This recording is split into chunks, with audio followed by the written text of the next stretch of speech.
Assalamualaikum warahmatullahi wabarakatuh. Kepada yang terhormat dosen pembimbing Ustadz Asy'ari. Di sini kami dari kelompok 12 akan mempresentasikan tentang ujian dan cobaan. Untuk yang pertama adalah pengertian ujian dan cobaan menurut pandangan Islam. Allah Subhanahu wa taala mengatakan di dalam Al-Qur'an bahwa manusia diciptakan hanya untuk mengabdi dan beribadah kepada Allah.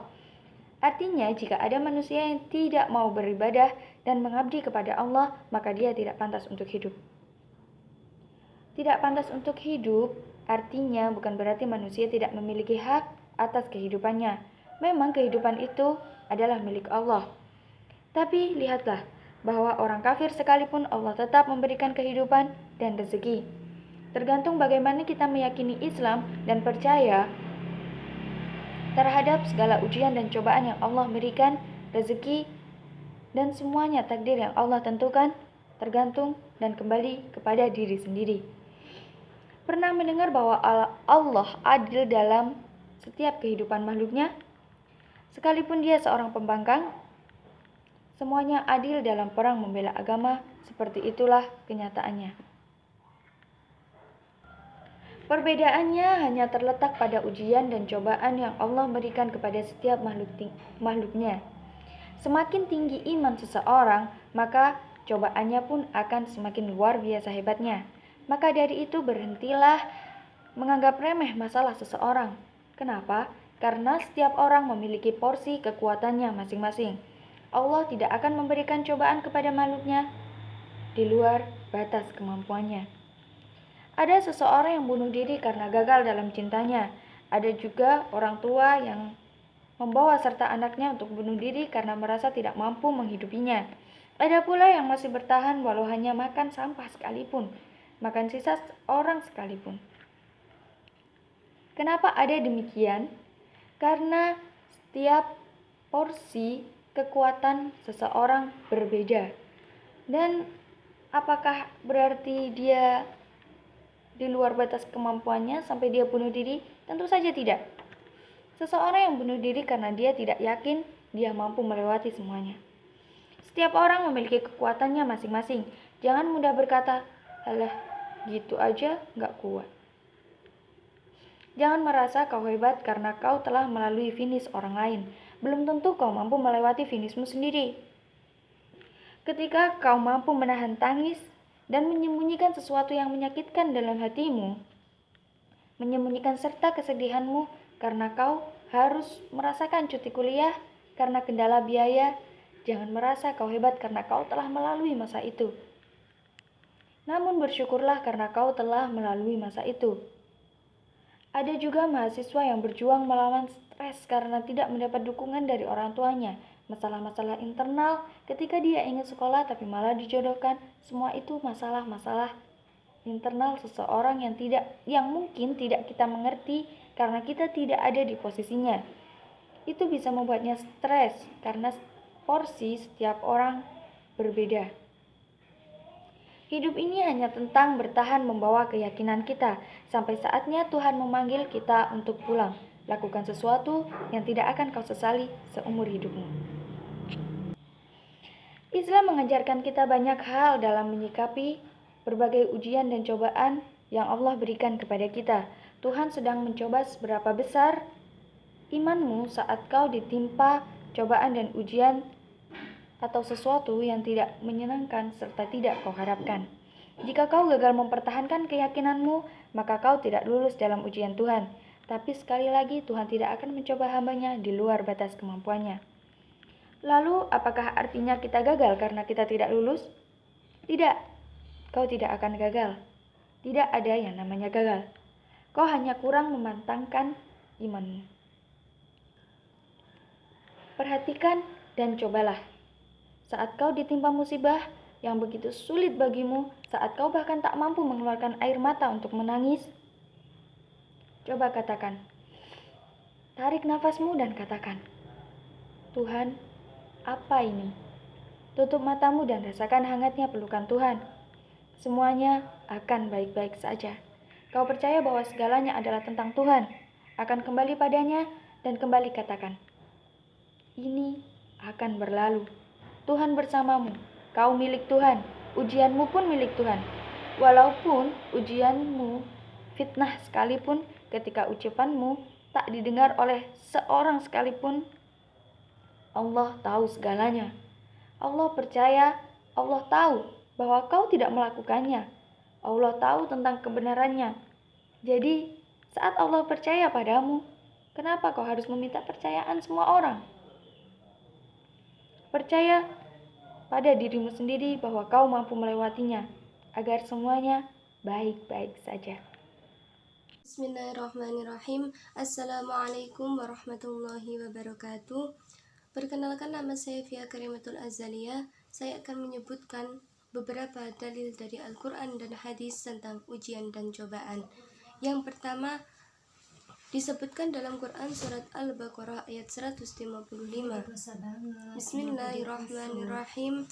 وَلَنَبْلُوَنَّكُمْ بِشَيْءٍ مِّنَ الْخَوْفِ وَالْجُوعِ وَنَقْصٍ مِّنَ الْأَمْوَالِ وَالْأَنفُسِ وَالثَّمَرَاتِ وَبَشِّرِ الصَّابِرِينَ, yang artinya, dan sungguh kami akan menguji kamu dengan sedikit ketakutan, kelaparan, kekurangan harta, jiwa, dan buah-buahan, dan berikanlah berita gembira bagi orang-orang yang bersabar. Yang selanjutnya disebutkan dalam Quran surat Muhammad ayat 31. وَلَنَبْلُوَنَّكُمْ حَتَّى نَعْلَمَ الْمُجَاهِدِينَ مِنْكُمْ وَالصَّابِرِينَ وَنَبْلُوَ أَخْبَارَكُمْ, yang artinya, dan sungguhnya kami benar-benar akan menguji kamu agar kami mengetahui orang-orang yang berjihad dan bersabar di antara kamu, dan agar kami menyatakan baik buruk dari ikhwalmu. Kemudian dalam menghadapi ujian, kita dianjurkan untuk bersabar sebagaimana firman Allah dalam surat Al-Baqarah ayat 45.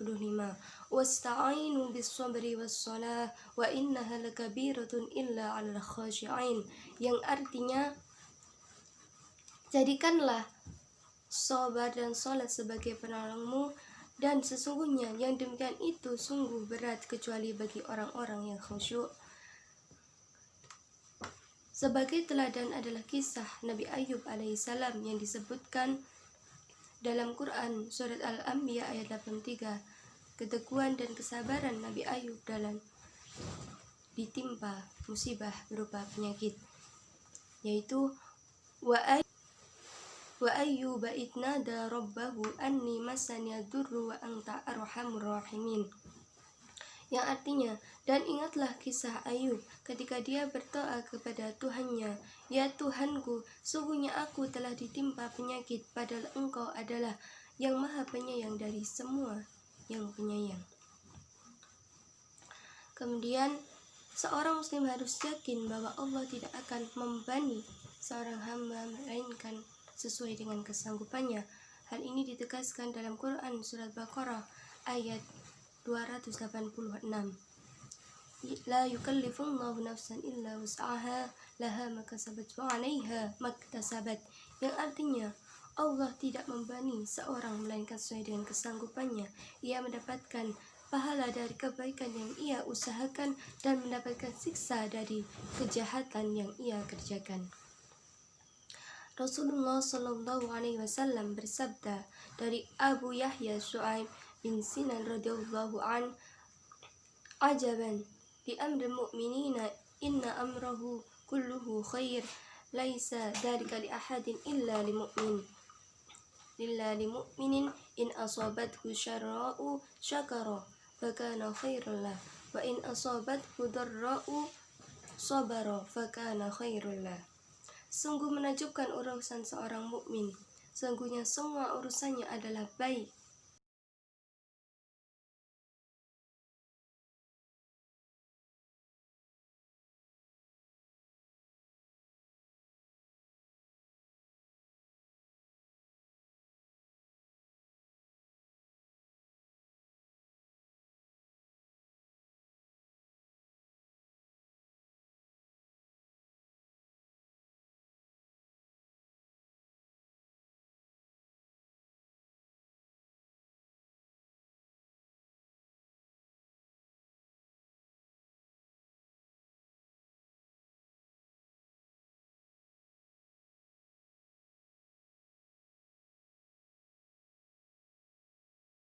menggugurkan dosa-dosanya bersamanya, seperti pohon yang menggugurkan daun-daunnya.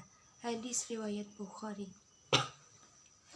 Rasulullah SAW juga bersabda, "Ma yusibul mu'minina min wasabin wala nasabin wala saqamin wala hazanin hatta hammi yuhammuhu illa kufira bihi min sayyi'ati." Yang artinya, tidaklah seorang mukmin ditimpa rasa sakit terus-menerus, kepayahan, penyakit, dan kesedihan, bahkan sampai kesusahan yang menyusahkannya, melainkan dihapus dosa-dosanya dengan sebab itu. Hadis riwayat Muslim. Dari sahabat Abu Sa'id radhiyallahu an dan Abu Hurairah radhiyallahu an. Cobaan yang menimpa kita tentu sudah diatur oleh Allah Subhanahu wa taala, dan kita akan mendapatkan pahala yang berlipat, dan Allah akan membantu kita menyelesaikan suatu cobaan itu apabila kita mampu bersabar. Maka dalam Islam kita bisa meladani dari keteguhan Nabi Ulul Azmi, yaitu Nabi Nuh, Nabi Ibrahim, Nabi Musa, Nabi Isa, dan Nabi Muhammad sallallahu alaihi wasallam. Qala Allah Ta'ala fil Qur'anil Karim, "Nama yuwaffas sabiruna ajrahum bighairi hisab." Yang artinya, sesungguhnya hanya orang-orang yang bersabarlah yang dicukupkan pahala mereka tanpa batas. Quran Surat Az-Zumar ayat 10. Demikian yang dapat saya sampaikan. Keterangan selanjutnya akan disampaikan oleh rekan saya. Untuk yang terakhir adalah solusi. Al-Quran dan hadis memberikan solusi untuk menghadapi ujian dan cobaan dari Allah Subhanahu wa taala. Sesuatu seperti tips dan trik yang akan membuatmu kuat dan tetap ada di jalan Allah Subhanahu wa taala sebesar apapun ujian dan cobaan yang diberikan padamu. Tapi semuanya tetap kembali kepada diri sendiri. Untuk yang pertama adalah introspeksi diri, menyesali, dan mengevaluasi diri sendiri. Terkadang ujian dan cobaan berupa masalah. Saya memiliki contoh sederhana. Ketika kita berjalan melewati kehidupan, seiring dengan gemerlapnya kehidupan yang kita lewati, terkadang kita akan semakin jauh dari Allah Subhanahu wa taala. Dan Allah memiliki berbagai cara untuk membawa kita kembali kepadanya, kembali mengingatnya. Ingatlah ini, jika kau menaruh harapan kepada selain Allah, maka bersiaplah untuk kecewa. Pahami hal sederhana itu, dan ingatlah momen-momen bagaimana Allah membawamu kembali kepadanya. Terkadang, masalah terjadi karena perilaku khilaf yang kita lakukan di masa lalu. Walaupun kita berjanji kepada diri sendiri untuk tidak melakukannya lagi, mengapa masalah itu tetap terjadi padahal kita udah berjanji pada diri sendiri? Dan menjadi bagian dari cobaan berat dan ujian yang berat walaupun kita sudah menyesal. Percayalah padanya, Allah ingin memantapkan hatimu untuk tidak melakukannya di kemudian hari. Tips yang kedua adalah menerima dengan ridho, memiliki arti dalam dan sesuatu yang sangat sulit untuk dilakukan. Ridho bukan sekedar diam dan menangis, berhenti mengumpati keadaan dan mulai introspeksi diri. Cobaan dan ujian adalah cara Allah untuk membawamu kembali kepadanya, menaikkan kembali derajatmu yang sempat terancam turun karena perbuatanmu. Sungguh Allah tidak akan mengecewakanmu saat kau menaruh semua harapanmu kepada Allah. Ketika hatimu mulai mengumpati keadaan, menyupahi semua yang kau anggap salah, kau pikir kau benar, dan Tuhan akan berbalik dan mencabut begitu saja cobaanmu? Tentu saja tidak. Ini tentang dirimu. Allah ingin kau menjadi lebih baik, kembali kepadanya dengan derajat yang lebih tinggi setelah melalui cobaan yang diberikannya untukmu. Kemudian solusi yang selanjutnya adalah bersabar dan mendekatkan diri kepada Allah. Artinya adalah menerima dengan ridho, sama seperti tadi. Kau menerimanya tanpa elakan, tanpa umpatan, dan terus berdoa kepada Allah atas semuanya dan menyerahkan semuanya. Sekarang coba saja, ini mudah. Allah memberimu ujian. Allah ingin mengangkat derajatmu dengan itu. Kau hanya perlu melaluinya dan menyerahkan semuanya kepadanya. yang mengirimimu ujian yang akan menyelesaikan ujianmu juga. Kemudian Allah akan mengambilnya darimu. Sebenarnya semuanya sangat sederhana. Hanya saja terkadang terasa sangat sulit saat kau merasa berada di jalan buntu. Tapi biasanya setiap manusia ketika dia berada di jalan buntu, maka dengan mudah dan dengan cepatnya dia akan ingat kepada Allah. Benar bukan? Dan di sanalah letak terbesar kita sebagai manusia. Mengingat Allah hanya saat kita berada di jalan buntu. Ingatan kita akan langsung dengan Allah langsung dan cepat. Seharusnya kita tahu malu. Tips yang selanjutnya adalah bertaubat. Ketika kita merasa bersalah dan merasa ada yang salah tentang ujian dan cobaan ini, ketika kita melakukan introspeksi diri, di sana kita akan merasa bersalah. Mungkin ini kesalahan kita hingga masalah ini terjadi. Kita juga sama dengan penjelasan di atas. Terkadang cobaan dan ujian dari Allah datang karena kesalahan kita sendiri, tapi percayalah kepadanya bahwa ini untuk kita sendiri. Allah melakukan ini untuk mengangkat derajat kita dan membawa kita untuk kembali kepadanya. Mengingatkan kita bahwa kita salah dan memberi kita sedikit cahaya untuk berjalan, mengikutinya sampai akhirnya kita menemukan banyak cahaya untuk kehidupan kita. Untuk yang selanjutnya adalah memahami sunnatullah. Ini jarang dimengerti oleh kita kaum awam. Apalagi sekarang banyak Islam yang tidak sependapat. Kita Islam tapi kepercayaan kita berbeda. Maksud kepercayaan kita berbeda bukan berarti penyembahan kita beda. Kita tetap iman kepada Allah, kita percaya kepada Rasulullah, dan kita tetap percaya kepada malaikat serta kitab-kitab Allah, takdir dan qada Allah. Tapi ada kalanya tradisi-tradisi tersebut tidak dipercayai.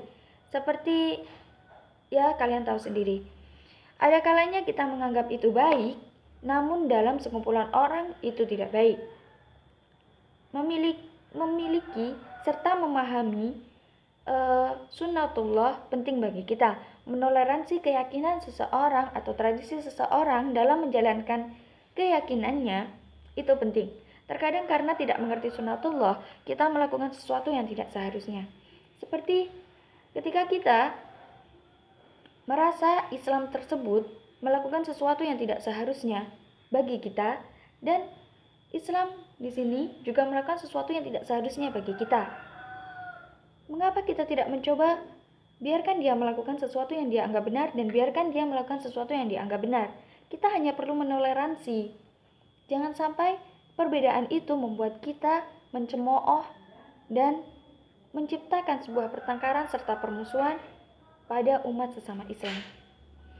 Baiklah, untuk yang terakhir adalah bersyukur dan tetap optimis. Ini sangat sulit dilakukan dan sangat sulit secara sadar dilakukan saat kita mendapat cobaan serta ujian. Bagaimana bisa berkata Alhamdulillah saat kita berada di jalan buntu? Pasti yang kita katakan adalah ya Allah, astagfirullah. Tapi cobalah untuk mengubah sudut pandangnya. Walaupun kemampuan setiap orang berbeda, tapi setiap orang memiliki porsinya masing-masing. Jadi Allah tidak akan memberikan ujian Z kepada seseorang yang hanya mampu melakukan ujian sampai H. Pandang seseorang yang tertimpa musibah jauh lebih besar. Kata Alhamdulillah akan terlintas dalam hati. Seperti ini. Ketika kita melihat tetangga kita ditimpa ujian Z, pandanglah. Dan kita harus berpikir, apakah aku mampu melaluinya? Sepertinya aku tidak akan mampu. Jadi ketika kau berada dalam ujian dan cobaan yang Allah berikan, walaupun itu tidak sebanding dengan tetanggamu yang tadi, kau akan dengan otomatis berkata, Alhamdulillah, ujianku tidak seberat dia. Walaupun dia sudah melaluinya dengan berhasil, belum tentu aku bisa melaluinya dengan berhasil sama seperti dia. Percayalah sekali lagi bahwa Allah tidak akan mencoba hambanya di luar batas kemampuannya. Baiklah, sekian dari kelompok kami. Terima kasih telah mendukung kami. Wassalamualaikum warahmatullahi wabarakatuh.